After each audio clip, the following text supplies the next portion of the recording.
Queridos vecinos y vecinas de Canal del Sur, bienvenidos, bienvenidas. Es un gusto volver a encontrarnos con ustedes en este mayo tan especial, en las circunstancias tan especiales. Lo digo a nombre de la Corporación Cultural de Ancú. Y precisamente volvemos al canal para hacer un programa especial en este día, porque estamos conmemorando un mayo muy histórico, muy lleno de recuerdos, algunos estremecedores, pero al mismo tiempo desafiantes y poderosos respecto a nuestra historia y a nuestro patrimonio. Y precisamente como a nivel nacional e internacional se conmemora este fin de mes el Día del Patrimonio, por supuesto que no quisimos quedar al margen como Corporación Cultural de Ancú y hacer este microprograma especial para destacar, para recordar, para conmemorar elementos de nuestro patrimonio cultural, ancuitano en particular, en la historia. Así que no estoy solo, estoy muy bien acompañado, porque precisamente dentro del patrimonio, de la riqueza del patrimonio ancuitano, las artes plásticas ha sido uno de los elementos patrimoniales que más nos ha dado orgullo y riqueza cultural. Y precisamente me acompaña el artista plástico ancuitano Pedro Reyes Álvarez. Pedro, bienvenido a Canal del Sur, estás, a la Corporación Cultural, para que vayamos conversando con nuestra gente, con nuestros vecinos, con nuestra vecina, de por qué estamos conmemorando este mayo tan especial y por qué el Día del Patrimonio. Bueno, José, pensemos que la palabra patrimonio es una palabra que nos compete mucho a nosotros, ¿cierto? Como memoria, como historia, como cultura, y por qué no decirlo, es una palabra que trasciende a través de la historia, ¿cierto? A través de nuestras vidas cotidianas. Una pregunta te voy a hacer, José, porque es importante que esto también lo sepan los jóvenes, los niños o también las personas, la gente adulta. ¿Qué es la palabra patrimonio? En términos muy sencillos, muy simples, es una palabra de origen latino que viene de pater, de padre, que era como la organización familiar, cultural que heredamos de esas culturas clásicas. Pero en el fondo lo traducimos como patrimonio es todo lo que heredamos de nuestro padre, de nuestra madre, fundamentalmente de nuestras madres. Esa herencia puede ser material o inmaterial, y a eso le llamamos patrimonio. Todo lo que nos legaron nuestros ancestros, nuestros antepasados, no solamente nuestros padres directos, sino que más allá todavía, todos los antepasados que vivieron en nuestro territorio. Claro. Hablamos de esto también de la educación de nuestros abuelos, ¿cierto? Que muchos de nosotros tuvimos una educación en casa, ¿cierto? Que nuestros abuelos lograban o hacían alguna actividad que era trascendental sobre todo para la gente rural, la gente que vivía en la costa, o también para nosotros que vivíamos aquí en la ciudad. Es importante también decirlo, ¿cierto? Que a través de la historia, los abuelos han traspasado ese tipo de vivencia y actividades a través de los hijos, ¿cierto? Que son nuestros padres, nuestras mamás, que es muy importante también para las mujeres, ¿cierto? Hablar de esto. Cuando hablamos, José, de patrimonio, ¿por qué debemos defenderlo y por qué debemos conservarlo, ¿cierto? Hay dos cosas. Una que es ¿cierto? La herencia que se hereda, ¿cierto? Obviamente del padre a la madre, lo que pertenece a una persona o una sociedad. Sin embargo, al nombrar patrimonio cultural, lo identificamos de dos formas o de dos manifestaciones, ¿cierto? Una es la material y la otra es la inmaterial.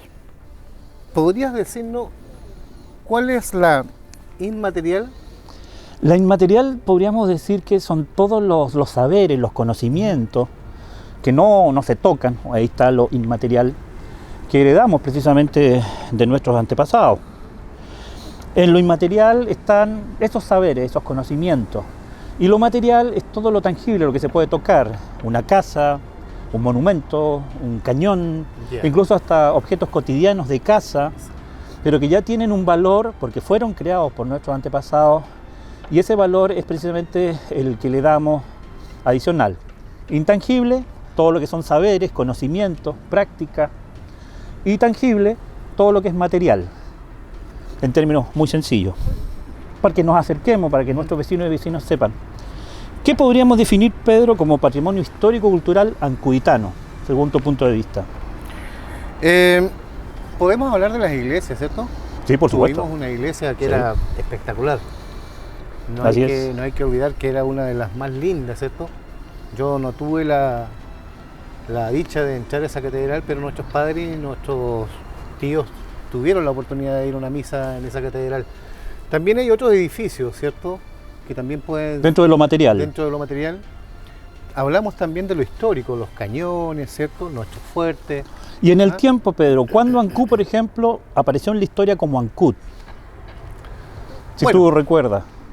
Ancud tiene me acuerdo 250 años. Claro, me acuerdo de Pero viene de antes. Sí, me acuerdo de una poesía de Alonso de Ercilla. Ahí está. Ahí es la primera parte, la primera vez que podemos Y si le escuchar ponemos la palabra fecha, Ancud. 1558 más o menos. Claro, San Carlos O de sea Ancud. que como Ancud tenemos 500 años de historia de que comenzamos a ser conocidos como territorio y como cultura. No solamente 500 años, José, yo creo que es mucho más Mucho más ¿cierto? atrás. Hablemos de los originarios, de cómo se pobló Chiloé Sí. desde ese entonces. Si nos orientamos en una línea de tiempo, bien dice Pedro, la ciudad de Ancud tiene 252 años de fundación. Aparecemos en la historia de la conquista española como el territorio de Ancud en el precioso poema épico de Alonso de Ercilla, La Araucana, 1558, o sea, casi 500 años. Pero nuestra historia, como dice Pedro, comienza mucho antes. Tenemos 6.000 años de historia aquí, hacia el oeste, a 15 kilómetros al oeste, en el precioso Golfo de Quetalmahue, y particularmente en Puente Quilo, gracias al increíble descubrimiento que hizo don Serafín González, Arón y su familia, a la cual, a la señora Blanquita Astorga, también le enviamos un saludo muy fraterno de Canal del Sur y como Corporación Cultural, porque es imposible olvidar a lo que hizo don Serafín en este descubrimiento increíble de los primeros seres humanos que habitaron nuestro territorio hace 6.000 años. Pedro. Así es, José. Importante trabajo, ese trabajo es maravilloso en recolectar y el haber encontrado todos esos objetos dentro de su sitio y también en los alrededores, no solamente ahí en el sitio de Quetalmahue. José, también hay preguntas, por ejemplo, ¿cómo se sabe la edad de un objeto encontrado en Quetalmahue o de osamentas? ¿Cómo sabemos la edad? ¿Cómo podemos datar un objeto encontrado? Los arqueólogos y antropólogos que hicieron ese estudio, la mayor parte de ellos de la Universidad de Chile, el profesor Pino, el profesor Aspillaga, la profesora Pilar también, Rivas, utilizaron un medio que en química, en física química de análisis se llama el carbono 14. Los restos materiales, como por ejemplo el carbón, los palos quemados, que estaban en los enterratorios, incluso tipo curanto, se encontró un curanto en ese lugar. ¿Cómo se pueden datar? Todos los elementos vegetales y orgánicos tienen esa molécula de carbono que se descompone de una manera constante. Entonces se pueden contar, por así decirlo, la cantidad de carbono que se descompone en ese carbón encontrado en el sitio y se puede contabilizar los años en los que el espécimen, el árbol murió, se hizo leña y carbón. Y gracias a eso podemos saber de que el sitio de Puente Quilo tiene esa antigüedad, 6.000 años antes del presente. Bueno, ya que estábamos hablando de eso, también vamos a hablar de que estamos aquí en este sector, ¿cierto? José, ¿tú podrías decirme dónde se construyó la goleta Ancud aquí en Ancud? En la costanera. ¿De dónde zarpó? Precisamente por eso estamos grabando aquí en Canal del Sur y elegimos como Corporación Cultural estar acá porque no pudimos hacer la celebración pública que hacemos todos los años del zarpe de la goleta Ancud. Así es.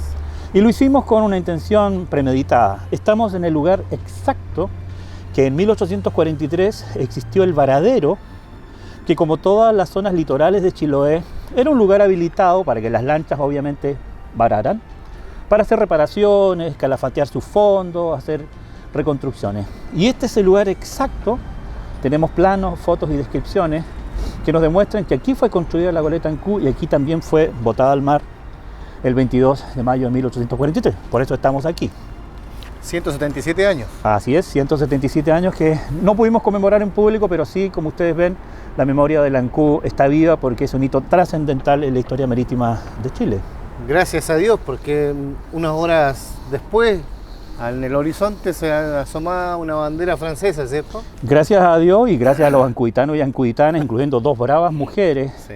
que se hicieron a la mar, era una odisea increíble, porque el Ancud no solamente tenía la misión de ir a tomar posesión, era quedarse, armar una colonia, construir un fuerte como el que hicieron, y se quedaron 5 años solos en el confín del mundo. Así que es una proeza extraordinaria. Diferente habría sido la historia si hubiesen llegado una hora después que los franceses, ¿cierto? Qué bueno que haces esa pregunta porque rompemos el mito. Ujú. Con un querido profesor francés radicado en Osorno, el profesor Puigmal, hicimos un pequeño estudio para comprobar si esa leyenda era cierta o no. Se encontró la bitácora de la fragata Phaeton, o Phaeton, que fue la francesa que llegó como 24 horas después del estrecho de Magallanes, y en ninguna de las órdenes, ni la bitácora del capitán, estaba precisamente el tomar posesión. La Phaeton, esa fragata francesa, venía en tránsito hacia las Marquesas, desembarcaron, hicieron una misa, se aprovisionaron de agua, pero no venía la orden de tomar posesión. Entonces esa leyenda es falsa, voy a decirlo derechamente, porque los franceses no tenían en ese minuto la intención de tomar posesión. Sí, el almirantazgo francés tenía la intención de construir bases navales en Magallanes, pero eso muy posteriormente. ¿Y por qué? Porque precisamente el estrecho de Magallanes estaba recién comenzando a ser navegado, y cuando los holandeses encuentran el paso más al sur, que era la otra vía que hay en el Cabo de Hornos, con todas las dificultades náuticas, no tenía sentido asegurar el estrecho de Magallanes porque ya había un segundo paso que era a través del Cabo de Hornos. Un paso estratégico, José. Muy difícil, muy violento, muy arriesgado, como era toda la navegación en ese tiempo. Bueno, también hablando de historia, dentro de las fortificaciones españolas, ¿cierto? Como ahora estamos hablando de El mismo lugar donde estamos, ¿cierto? prácticamente. Sí. ¿Cuántas baterías podríamos decir? ¿Dónde estaban ubicadas las baterías? Precisamente aquí nuestros vecinos ya se están dando cuenta que en el solo lugar donde estamos parados grabando, ya tenemos dos lugares históricos extraordinarios. Casi el mismo lugar donde fue construida y zarpó la Ancud, fue construida en aproximadamente 1790 una batería de costa que se llamaba la batería del Muelle. Ustedes van a ver después en las imágenes en Canal del Sur por qué están estos cañones también aquí, porque bajo nuestros pies había una batería española que estuvo activa hasta 1826 y se llamaba así la batería del Muelle porque el atracadero histórico estaba en este lugar y lo defendía precisamente una batería de costa que fue conocida con ese nombre. Yeah. Y a nuestras espaldas, lo van a ver también en Canal del Sur, donde todo el mundo conoce la playa de Fátima y del Morro, sobre esa terraza estaba una batería que también estuvo activa hasta 1826, la batería de Puquillohue, que antes de 1960 y un poquito posterior fue ocupado por un matadero, pero sabemos también por planos, relaciones, cartas, incluso dibujos, que esa fue la última batería activa hasta 1826.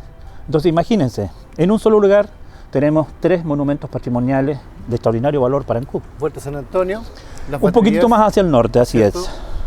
Y también estamos hablando de Agüi y de, al frente, Valcacura Valcacura y Chaicura y Lechagua. y Lechagua. Es decir, la bahía de Ancud estaba absolutamente cubierta Impenetrable. y por eso se convirtió en el último baluarte hispánico en toda América del Sur. También aquí, por eso que estamos, en este lugar precioso, en un día soleado de mayo, pasó algo tremendo, pero natural, en 1960, y aquí existió un barrio que si no tuviéramos la foto y el relato de los sobrevivientes de aquel cataclismo, no podríamos creer que Ancud tenía un barrio palafítico, Pedro. Bueno, ¿Cómo se llamaba? el barrio La Arena, El Palafítico barrio de La La Arena, Arena, sí. ¿cierto?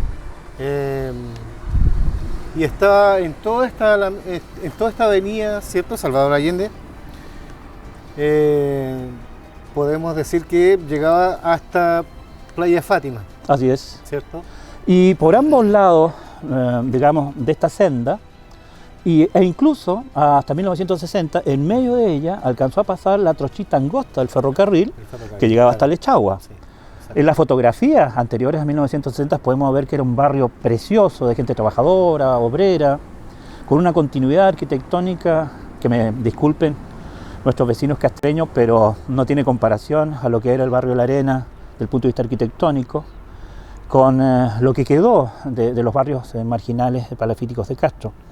Y lamentablemente en 1960 terminó con esa preciosa historia, Pedro. No te olvides también, José, que por acá también estuvo la escuela Hierbas Buenas. Así es. La primera escuela Hierbas Buenas que reunió a los niños de ese entonces, de esa época, para que pudieran y tuvieran la oportunidad de estudiar. Decíamos eso, Pedro, que 1960 nos conlleva también este lugar. No pudimos, por la contingencia, hacer un homenaje como se merece a los sobrevivientes y las personas que se nos fueron en 1960 en el megaterremoto.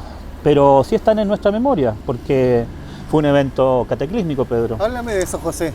¿Qué tan grande fue este evento, este terremoto y tsunami?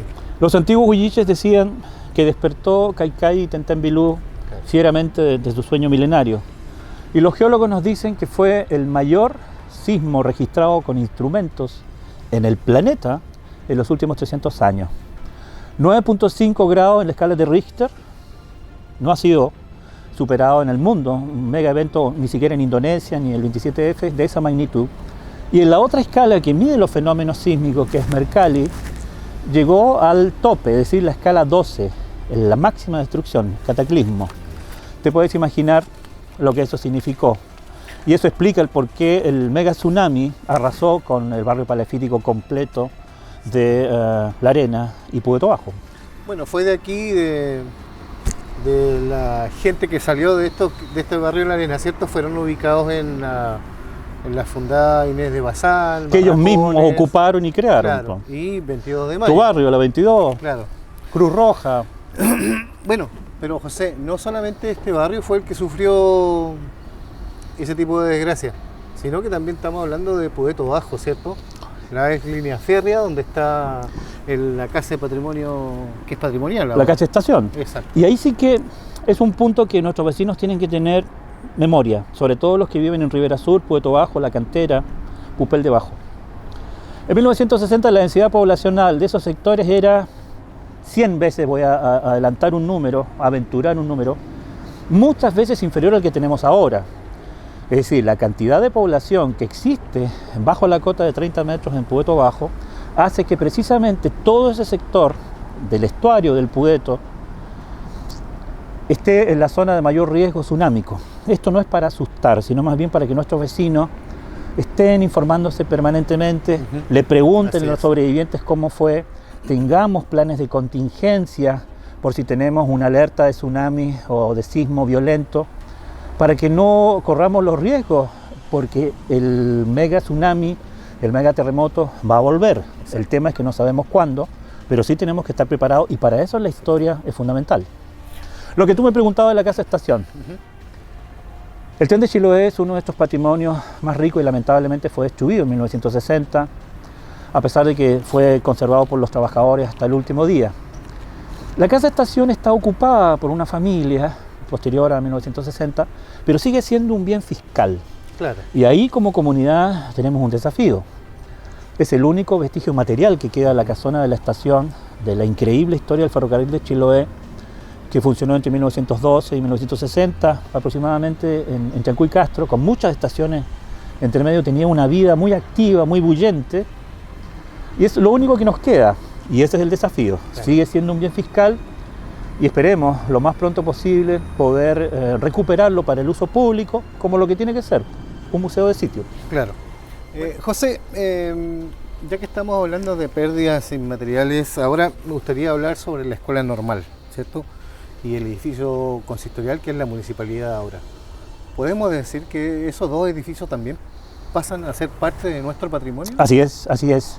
Ya es conocido que gracias al capítulo de arquitectos de ANCU, se logró que se le dé la declaratoria patrimonial a la comisaría. Tenemos edificios como, dices tú, la Casa Estación, la Escuela Normal, que funcionó en Almirante La Torre, que después fue ocupado por el Liceo Domingo Espiñera, y la actual Casa Consistorial, la municipalidad, que a su vez fue ocupada por muchos años por el Liceo. Ahí tenemos que diferenciar. Claro. Lamentablemente nosotros estamos mal acostumbrados a que si no hay el decreto, no es oficial. Los elementos patrimoniales, en este caso las casas, o edificios públicos que tienen una historia, como la Escuela Normal, riquísima, y el liceo, ahora edificio consistorial, son patrimonio incluso antes que llegue el decreto. El decreto como que culmina para una protección legal, entre comillas, del monumento. Claro. Pero sabemos que la ley de patrimonio tiene muchas carencias, no lo protege del todo, no asegura recursos para la conservación, entre otros. Pero sí te puedo decir, Pedro, que de lo que nos queda de nuestro patrimonio material urbano ancuditano, la Escuela Normal, ex Liceo Domingo Espiñera y la Casa Consistorial, sí, son patrimonio de la ciudad, sin lugar a dudas, sin lugar a dudas. Importante casa de estudio en la Escuela Normal, ¿eh? Donde se reunió bastantes alumnos de no solamente de aquí de Ancud, sino que de todo el sur de Chile. Fue el crisol, como tú dices, fue el crisol que formó a los mejores maestros y maestras de la historia educacional de Chile, y venían alumnos desde Punta Arenas hasta Arica. Y hoy día se reúnen, se encuentran, tienen redes de ex profesores, profesoras. ¿Por qué? Porque la impronta, y nosotros a mucho orgullo, fuimos educados por maestros y maestras normalistas, y créanme que lo que ellos nos dieron no solamente fue conocimiento, fue saber, el amor a la tierra, el amor a la familia, el amor a la cultura. Así que fuimos muy afortunados los que fuimos educados por maestros y maestras normalistas, y a quienes nos ven por Canal del Sur le enviamos un abrazo y un beso muy grande, muy apretado, porque nunca olvidamos a nuestras maestras y maestros normalistas. Y en eso igual quería un poco destacar, Pedro, el tema de los saberes ancestrales, porque así como los maestros y maestras normalistas nos dieron una impronta inolvidable, tenemos maestros y maestras del arte patrimonial, por así decirlo, inmaterial, que es conocimiento. Por ejemplo, los canteros de Yuste y los maestros carpinteros de Rivera. Son saberes, conocimientos vivos que hay que rescatar, pero no lo estamos haciendo. Es decir, te puedo nombrar a dos personas que están trabajando en Yuste, en el canteo de Piedra Cancagua. Uno de ellos es don Miguel Barría. No está don Miguel, y si no deja aprendices, ese saber se pierde. Los maestros carpinteros, por ejemplo, el maestro mayor Pancho Bamonde, que construyó el Ancud, falleció hace algunos años y dejó aprendices. En ese sentido, no solamente sus hijos. Pero si a estos maestros no tienen aprendices, el conocimiento se pierde, y eso es lo grave. Y eso es lo que tenemos que hacer. Aprovechar el saber de estos maestros que son patrimonios vivos, organizar talleres en las escuelas, en las comunidades donde están todavía estos maestros y sus saberes, para que se perpetúen. Y tenemos muchos lugares, no solamente en la península de la Cuy, los maestros que trabajan todavía en construcción de botes en la zona de Manao, Huehue, Huelden, por ejemplo, Linao, pero tenemos que hacerlo ya. Y ahí la escuela pasa a ser el que toma el rol de hacer la unión entre estos maestros del patrimonio vivo con los niños, que tienen que ser sus herederos. Muchas veces las abuelas, por ejemplo, en las partes rurales o aquí en la zona urbana, nuestras abuelas nos transfieren, ¿cierto?, cosas, conocimientos, saberes. La cestería, ¿cierto?, la huerta, son todas tradiciones, y eso todo pasa a formar parte del patrimonio, José. Así es. ¿Sí? Todo lo que heredamos y creamos nosotros mismos, porque cuando ya no están nuestras abuelas, nuestros abuelos, nuestros padres, nuestras madres, nosotros tenemos que pasar a conducir esa antorcha de luz, claro, traspasarla a nuestros hijos, a nuestros estudiantes. ¿Por qué? Porque si no seríamos una masa amorfa que no nos diferenciaríamos de nadie. ¿Y cuál es la riqueza de la cultura? Es la diversidad. El ser humano es creador por esencia, por naturaleza. Y eso también lo enriquece como persona, en su dignidad. Si no tenemos cultura, ¿qué somos? Cuidamos en este momento nuestra salud como el bien más preciado, pero resulta que tenemos que también tener una continuidad como cultura. ¿De qué sacamos cuidar nuestra salud comunitaria si descuidamos los otros tesoros que nos legó nuestros antepasados, claro, la naturaleza? Vamos a tener salud y no vamos a tener cultura. No, tenemos que equilibrar el cuidado de nuestra salud con el cuidado de nuestra cultura, Pedro. Es como la palabra, ¿cierto?, la frase que se dice normalmente, que un pueblo sin memoria, sin cultura, sin historia, no tiene futuro. No tiene futuro, exacto. Tú me preguntabas al principio cómo se hace el traspaso. Y hablamos de la escuela normal, la importancia de la educación. En una sola frase y en 3 palabras, la experiencia de los profesores de todo el mundo y precisamente por eso ahora se convoca al Día del Patrimonio Internacional, hay una sola respuesta: educación, educación y educación. Claro. Si no contamos con la sabiduría, con esa belleza de nuestros abuelos y abuelas que nos enseñaban, no solamente su legado, su herencia, sino que el amor con lo que lo entregaban, la única manera de salvar nuestro patrimonio es educación, a todo nivel, a nivel comunitario, a nivel vecinal, y ni hablar en las escuelas. Por eso es que es tan importante la educación en la conservación del patrimonio, porque si no vamos a perder la herencia de nuestros padres, como decir, recordamos a nuestra madre, pero no tenemos memoria de ella. Claro. Ese es el símil. Sí, sí. José, finalmente, tal vez a manera de conclusión, ¿qué podemos hacer? Y sumar acciones concretas como comunidad. ¿Qué podemos hacer para mantener esto? Ya tú lo dijiste antes. Para que no se destruya o no se olvide o desaparezca para siempre el patrimonio. Hay un querido maestro que siempre decía, muchas veces cuando estamos en una contingencia como la que estamos viviendo, este desafío, esta amenaza sanitaria, a veces se nos olvida que esto es urgente, pero nos hace olvidar lo importante. Sí. Tenemos que equilibrar. Estamos haciendo esfuerzo como comunidad para cuidarnos todos, ese es el anhelo. Dijimos que nuestro pueblo ancuditano sufrió el peor cataclismo de su historia y sobrevivió. Estuvimos en guerra 11 años contra Chile y sobrevivió el pueblo ancuditano. Y ese es el legado que tenemos que sacar adelante y el porqué del patrimonio. La educación es la clave, pero si no partimos en la casa, en la familia, en la comunidad, cuidándonos. Yo como que, un ejemplo, como anécdota, pero no sé si algún vecino se ha percatado en la calle, había un anuncio en un autito, en un megáfono que decía que no se comparta la bombilla del mate. Entonces yo como que me reí y me enojé porque dije, este es un atentado contra el patrimonio. Como que nos están prohibiendo, no hagan reitimiento, no hagan yoco, no celebren a sus santos. Y yo me enojé primero, pero después dije, el MinSal está mostrando una vez más su ignorancia. Claro. Le dice a la gente chilota que no haga reitimiento, que no tome mate, que no comparta la bombilla. No hagan prácticas culturales. ¿Por qué son ignorantes los del MinSal? Porque nos dan alternativa. Claro.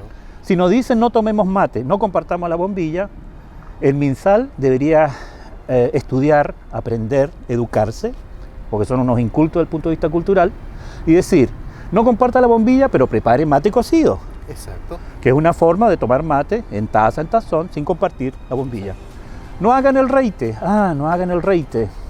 Pero resulta que es una práctica cultural que, por supuesto, no vamos a invitar a 100 vecinos al reitimiento, al carneo de chancho, sino que se comparte en familias, más acotado. Un hogar. Porque es una práctica cultural que asegura nuestra alimentación durante el periodo invernal. Entonces no le puedes decir a la familia no lo hagan. Hágalo de manera más reservada, el que reparte el yoco que sea uno, no se aglomeren, no inviten a todo Ancú al reitimiento. Hablamos de una actividad que ha trascendido bastante tiempo, esa actividad del reitimiento. Siglos, aseguró valga la redundancia, la seguridad alimentaria, porque no te olvides que los antiguos chilotes planificaban todo su año, siembra, claro, cosecha, los carneos, incluso los curantos solo se hacían en verano. Con las estaciones estaban con su del año, ¿cierto? Planificado en un proceso alimentario. ¿Para qué? Para asegurar la alimentación durante años. Enero, febrero siembra, marzo, abril siembra. ¿Para qué? Para tener el alimento. La cultura del cerdo era una cultura que se adoptó en los periodos hispánicos, pero ya lo tenían los pueblos originarios. Una porque daba alimentación por mucho tiempo. Desarrollaron la cultura de ahumar las carnes, lo mismo con los curantos que después se secaban marisco, y se salaban, pescado, para conservación, claro, pero para asegurar su alimento. Imagínense ahora que estamos en un periodo de crisis con ciertas amenazas desde ese abastecimiento, no obliguen a los chilotes a no hacer sus prácticas, solamente que lo vamos a hacer con menos gente y con menos fiesta, lamentablemente, pero no perderla. Que salga alguien a repartir los yocos, obviamente manteniendo la distancia y el cuidado. Y tú me decías, Pedro, como conclusión, ¿por qué conmemoramos el patrimonio? Primero porque es nuestro, claro, porque es ancuditano, porque lo legaron nuestros padres. Y nos dieron muestras no solamente de generosidad al crear cultura en Ancud, que la hace única, particular, nuestra, sino que sobrevivieron a momentos dolorosos, el mayor cataclismo de la historia, vecinos y vecinas. Sí. Sobrevivieron, se quedaron sin nada, no tenían nada que comer y lo poco que tenían lo compartían. 20 personas viviendo en una sola vivienda. Muy solidario. Tenían papas hervidas y la compartían. Ese Ancud es el que tenemos que recuperar. ¿Por qué? Porque este es un trance que vamos a pasar, Pedro. Este es un trance que vamos a pasar. Y Ancud en particular, si ha sido golpeado por otras pandemias, por otras pestes, por guerras, 13 años de guerra contra Chile, Ancud solo. 1960, el presidente Alessandri vino a dar una vuelta en avión y dijo que le molestaba mucho el polvo y se fue. Esa fue la ayuda presidencial en 1960, Alessandri. Y los ancuditanos y ancuditanas solas salieron adelante, perdieron sus casas, seres queridos. Y nosotros nos vamos a salir adelante. Ese es el legado, Pedro, queridos vecinos y vecinas, que yo podría hacer como conclusión. Ser solidarios, José. Y tener claro que la mayor herencia como ancuditanos que podemos dar gracias a nuestros padres, madres, abuelos y abuelas es que salimos adelante con la unión. Exacto. Todas las diferencias se apartaron. Éramos una sola familia en Ancud.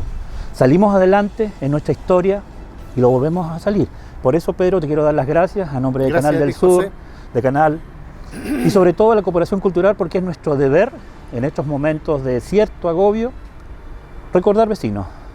Nuestros antepasados nos legaron vida, nos legaron valentía y unión. Exacto. Por eso estamos celebrando nuestro patrimonio ancuditano en particular, porque es único y porque nos tiene que otra vez llenar de orgullo al decir somos ancuditanos. Somos ancuditanos. Muchas gracias, queridos vecinos y vecinas, Muchas en gracias. nombre de Canal del Sur. Gracias a ti, Pedro, Gracias, José. de la Corporación Cultural, y nos vemos muy pronto. Muchas gracias.